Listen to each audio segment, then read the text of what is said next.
네, 이번 시간에는 깨달음의 현상학 네 번째 12연기와 악마의 시란 제목으로 강의를 하겠습니다.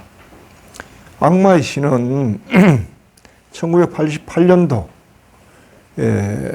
살만 루슈디라는 작가에 의해서 발표된 소설입니다.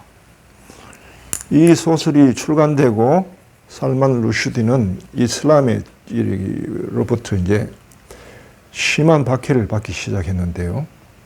왜 그랬냐면 그 내용 자체가, 소설의 내용 자체가 이슬람의 창시자 무함마드를 건드린 작품이기 때문에 그래요.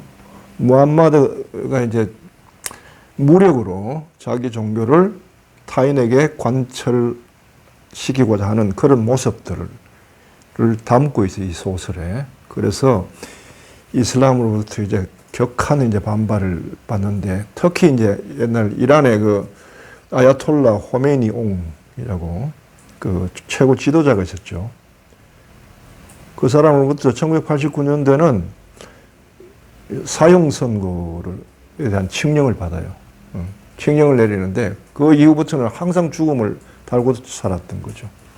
그러니까 88년도부터 89년도부터 2022년까지니까 그건 한 33년쯤 되죠. 자, 이렇게 이제 살았는데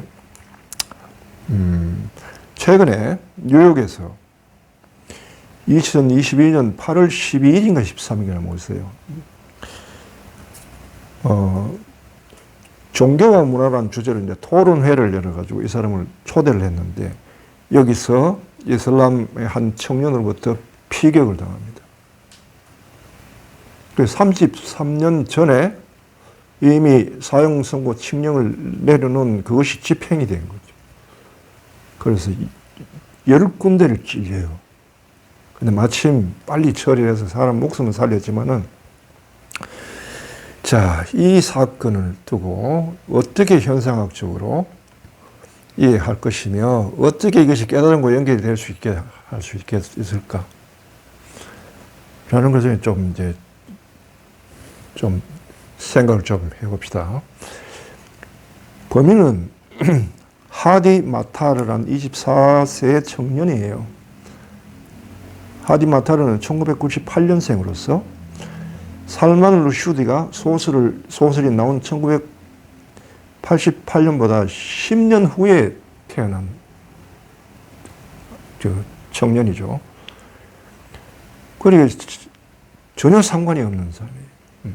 자기가 태어나기 10년 전에 있었던 일인데 왜 이 젊은 사람이 벌써 75세나 된 이 노인에게 그 살인하고자 하는 반감을 가지고 집행을 했을까? 본인하고는 전혀 관계가 없는데. 이걸 이제 12연기를 통해서 좀 읽어보면요. 무명행식 이렇게 나가죠. 무명행이라고 하는 게 사람은 주로 이제 뭐랄까요. 무명 상태에서는 자기가 누군지 찾고 있는 형편입니다. 나는 누구인가? 나는 지금 어디로 가고 있나? 하는 것이 우리 안에 저변에 깔려있는 질문이에요. 그게 존재에 대한 질문이고요. 아직 존재가 나타나기 이전에 시공간 의식에서 오는 질문인데, 이게 무명에서 우리가 느끼는 그 하나의 질문이에요. 무명 속에 있을 때 사람들은 불안과 공포 이런 걸 느낍니다. 그 안에서는 시간을 경험하게 되고요. 본인이 정처 없이 떠돈다는 거, 어디로 가고 있다는 그런 의식에서 행위에서 이제 그런 질문이 나오죠. 이럴 때 이제 나는 누구이다는 자기를 규정하는 식이 필요한 거예요, 사람들이. 주로 이 식을 찾기 위해서 사람들이 많은 노력을 하죠. 나는 부모한테 태어나서 이름을 받아서 나는 아무개다 라는 것으로 자기를 정립하는 거죠. 그럴 때 비로소 존재하기 시작한 거예요. 이름이 없으면 존재도 없죠. 그런데 나는 아무개다라는 게 사실은 의미가 없잖아요. 그래도. 그게 뭔데? 라고 할 때 나는 아무개인 사람이 무언가가 돼야 의미가 있는 거지. 그래서 이 시기라고 하는 것은 내가 누구다 하는 자기 아이덴티티와 연관되는 거예요. 하디 마타르라는 청년은 이슬람 문화에 살았고요. 그다음 그 안에서 교육을 받았을 것이고 이슬람에도 뭐라 할까요? 정통 교리가 있지만은 좀 과격한 교리도 있죠. 근데 이 친구는 좀 과격한 쪽으로 받은 것 같아요.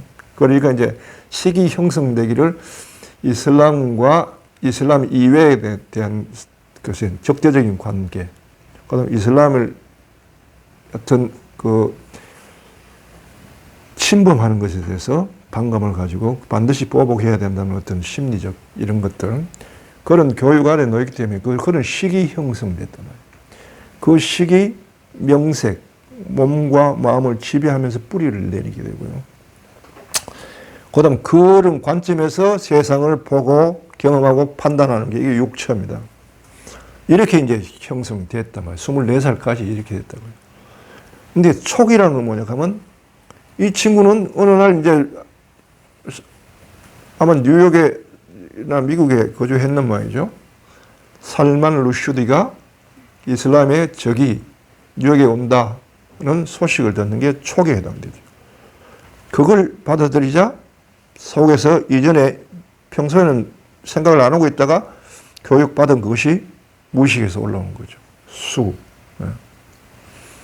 그 다음에 거기에 대해서 이슬람에 대해서 보호하고 해야 되겠다는 어떤 뭐랄까요? 신심 이런 것이 올라오고 그 다음 거기에 대해서 저 사람을 저격해야 되겠다라고 생각을 하는 것이 취. 마음을 먹는 것이 취예요. 그 다음 취 다음에는 어떻게 저격할 것인가? 총으로 할 것인가? 폭탄으로 할까? 아니면 가까이 가서 칼로 할까? 해서 칼을 선택합니다. 이게 유효입니다. 그러면 칼로서 어떻게 저 사람에게 접근해서 실행을 할 것인가 하고 온갖 생각을 다 했죠. 그리고 마침내 때가 돼서 그날이 오자 그것을 실행합니다. 이전까지는 자기 속에서 일어나는 일이에요. 촉 이전에는 교육되어진 거고 촉부터 생 이전까지는 살만 루슈디라는 대상에 대해서 자기 주관적인 내면에 진행되고 생에서는 비로소 그것이 객관으로 바깥으로 나오는 겁니다. 행위로. 그 다음에 이게 사회적 문제가 되고요. 그 다음 사회적 심판을 받죠. 그렇게 이제 실행을 해가지고 살인을 저질렀는데 이제 마침 이제 사람이 죽절하기 때문에 이제 살인 미수범으로 이제 잡히게 됐어요. 2급 살인 미수범으로 잡혔다네요. 자, 이 젊은 이제 갓 24살밖에 안 되는 이 젊은이가 자칫하면 평생을 감옥에서 살게 됐어요. 자신의 삶 자체를 감옥에서 보내야 되는 자유를 잃어버리는 그 대가가 자 이런 처지는 이게 바로 노사입니다. 본인은 그것까지 생각했는지 안 했는지 모르겠지만은 여하튼 무조건 죽이고 보자라고 생각했을지 모르겠지만 그 결과는 엄청난 거죠. 종교적 이데올로기에 의해서 충동을 받아서 행위는 했지만은 물론 본인의 판단이 들어갔다고 하지만은 판단 자체가 노사 결과까지 내다보지는 못했을 것이고요. 그 이후에 이 결과라고 하는 것은 한 번에 끝나는 게 평생을 거쳐가지고 그 고통 속에 살아야 될 거예요. 자, 이것이 이제 12연계를 따라서 일어난 일이에요. 하나의 현상학이에요. 이까지는 이제 깨달음과는 아직까지는 무관합니다. 문제는 여기에서 이제 이렇게 흐르는 것을 이제 유전연기라고 그러죠. 이래. 인과 이것이 원인이 돼서 이것이 일어나고 이것이 원인이 돼서 이것이 일어나요. 예. 그런데 이제 노사에서 이 친구 안에서 내면적으로 어떤 변화가 일어나서 참회가 일어나게 될 때 비로소 환멸연기가 시작되는 거예요. 비록 사람이 어떤 이데올로기에서 그게 종교적 이데올로기라고 하는 거는 우리가 정치적 이데올로기, 종교적 이데올로기 있죠. 정치적 이데올로기보다 더 강한 게 종교적 이데올로기입니다. 정치적 이데올로기는 살아생전의 일이에요. 죽고 나면 그만이죠. 종교는 그게 아니에요. 죽고 나서도 따라오는 거예요, 그게. 그렇기 때문에 종교적 이데올로기에 한번 사로잡히면 사람이 꼼짝도 할 생각을 못 합니다. 완전히 인간을 지배하게 되죠. 자, 이렇게 했는데, 그렇게 하긴 했는데, 막상 사람을 죽이는 일은 다르거든요. 생각하는 것과 실제로 내가 사람을 찌르고 내 눈앞에서 그 사람의 나를 보는 그 애처로운 눈동자, 당황하면서 나를 쳐다보는 그 눈동자, 그걸 볼 때는 감이 전혀 다른 거예요. 거기서 뭔가 변화가 일어났으리라고 믿고 싶어요. 또 그래 했으면 좋겠어요. 자, 그렇게 될 경우에, 그래서 이 젊은이 안에서, 내면에서 이데올로기보다 더 큰 게 있다는 걸 발견하고, 생명에 대한 어떤 눈을 뜨고, 거기에 대해서 참회가 일어난다면은 환멸연기로 돌아서는 거죠. 그만큼 큰 일을 저지르기 때문에 뉘우치는 그 정도가, 강도가 강할 겁니다. 그렇기 때문에 여기서 끊고 들어온 거예요. 촉하는 거, 외식재현. 내심무천. 바깥의 인연을 끊는다 하는 것은 살만 루슈디와 맺어졌던 인연을 스스로 풀어야 되죠. 그거는 참회하고 용서를 구하는 거예요. 진정으로 용서를 구하는 것이고. 그러니까 내면의 식은 뭐예요? 자신을 그렇게 행동하게 하는 이데올로기를 단절시켜야 돼요. 그거와 결별을 해야 돼요. 이건 더 힘들 겁니다, 이게. 그거는 자기가 속한 세계와 단절을 의미하기 때문에요. 그거는 때로는 죽음을 각오도 해야 되는 거예요. 그럼에도 불구하고 스스로 참회하는 그 뉘우침의 에너지가 더 클 경우에는 이 두려움도 뛰어넘는 거죠. 그렇게 될 경우에 이 친구는 바로 무아로 들어옵니다. 자아가 끊어진, 그다음 무아로 들어오게 돼요. 무아에 들어와가지고 그 안에 잉태되는 순간 깨달음은 보장될 수 있는 것입니다. 이렇게 볼 때 성경에 그런 이야기 있죠. 죄인과 창녀들이 바리사이와 율법학자들보다 하늘나라에 더 먼저 들어간다. 죄에 가까운 사람일수록 참여하는 그 힘이 그만큼 강하다는 거예요. 또 이런 말 있죠.